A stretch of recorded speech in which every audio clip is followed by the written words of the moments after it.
Bonjour Jean. Bonjour Richard. Une autre vidéo, nous allons approfondir. J'avoue que le vidéo précédent m'a vraiment questionné, intéressé, piqué de ma curiosité. Je suis resté sur ma faim quand tu as mentionné que l'astrophysique nous permet de nous aider à nous situer dans l'univers, comme être humain, Oui. comme personne. J'aimerais que tu en parles plus. D'accord. Alors, en fait, ce qu'on a présenté dans le premier vidéo, c'était qu'en fait, l'astrophysique était l'étude des éléments des astres, des éléments de l'univers, les planètes, les étoiles, les galaxies, de manière séparée et indépendante. Au-dessus de ça, il y a l'étude de la cosmologie, c'est-à-dire l'ensemble des astres, en tant que groupe, donc en tant que formant l'univers. Donc de la naissance, la vie et éventuellement la mort de l'univers.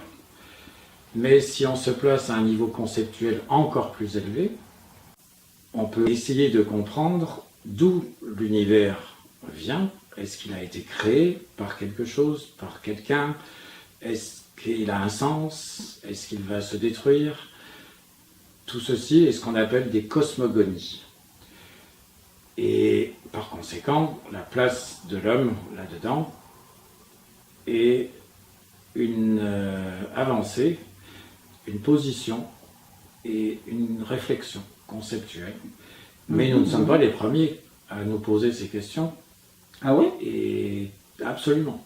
Toutes les civilisations avant nous, toutes les tribus, tous les clans se sont posés ces questions.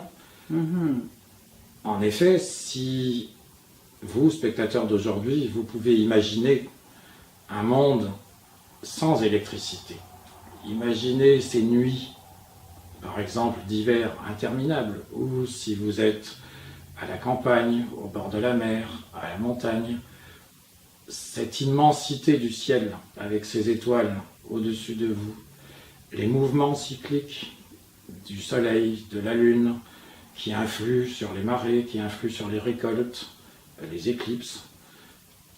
Toutes ces choses, toutes les civilisations avant nous les ont vues, les ont eues comme éléments prépondérants de leur ciel, et par conséquent se sont posées des questions, soit de leur place en tant qu'humains à l'intérieur de cet espace, soit à tenter d'intégrer cet espace dans leur modèle humain. Et en particulier, aujourd'hui, la science moderne et l'astrophysique moderne et la cosmologie moderne permettent éventuellement de commencer à placer un petit peu aussi, fabriquer les bases d'une nouvelle cosmogonie.